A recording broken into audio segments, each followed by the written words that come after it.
காலி மது பாட்டில்களை திரும்பிப் பெறுவதற்கான எடப்பாடி பழனிசாமியின் குற்றச்சாட்டிற்கு அமைச்சர் முத்துசாமி பதிலளித்திருக்கிறார். கூடுதல் விவரங்களை வழங்க செய்தியாளர் ராஜ்குமார் இணைந்திருக்கிறார்.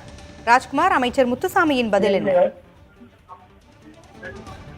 பூங்கொழி, வீட்டு வசதி மற்றும் நகர்ப்புற வளர்ச்சித்துறை அமைச்சர் முத்துசாமி தமிழகத்தினுடைய எதிர்க்கட்சி தலைவர் எடப்பாடி பழனிசாமிக்கு பதில் அளிக்கக்கூடிய வகையில் ஒரு அறிக்கை ஒன்றை வெளியிட்டிருக்கிறார்.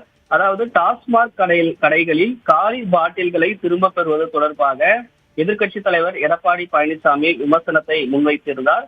அதாவது கூடுதல் விலைக்கு காலி பாட்டில்களை பெறுவதற்கான நடவடிக்கையை தமிழக அரசு மேற்கொண்டு இருப்பதாக எடப்பாடி பழனிசாமி விமர்சனத்தை முன்வைத்திருந்தார்.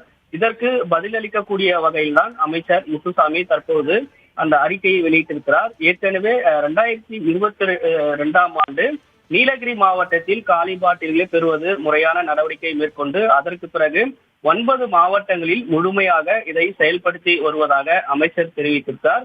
அது மட்டும் இல்லாமல் சுற்றுச்சூழலை பாதுகாக்கக்கூடிய பொருட்டு அதே போன்று பொதுமக்களுக்கும் விவசாயிகளுக்கும் பாதிப்பு இல்லாமல், அதாவது காலி பாட்டில்களை வயல்வெளியில் வீசுகிறார்கள். எனவே இதை முறையாக திரும்ப பெறுவதற்கான நடவடிக்கை எடுக்கப்பட்டு வருகிறது. மேலும் இது சென்னை உயர்நீதிமன்றமும் ஏற்கனவே இதற்கான அறிவுறுத்தல் செய்திருக்கிறார்கள். எனவே அதன் அடிப்படையில் காலி பாட்டில்களை முறையாக பெறுவதற்கான நடவடிக்கையை தமிழக அரசு மேற்கொண்டு வருகிறது.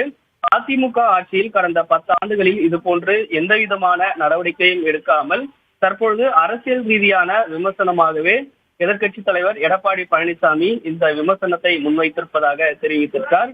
எனவே இது முறையாகவும் அதுவும் ஆன்லைன் மூலமாக டெண்டர் விடப்பட்டு வெளிப்படை தன்மையுடன் காலி பாட்டில்களை திரும்ப பெறுவதற்கான நடவடிக்கையும் அது இதற்கான அனைத்து விதமான நடவடிக்கையும் முறையாக வெளிப்படை தன்மையுடன் எடுக்கப்பட்டு வருவதாக அமைச்சர் முத்துசாமி எதிர்க்கட்சித் தலைவர் எடப்பாடி பழனிசாமிக்கு பதிலளித்து அறிக்கை வெளியிட்டிருக்கிறார். பூங்கொழி, தகவல்களை வழங்கியமைக்கு நன்றி ராஜ்குமார்.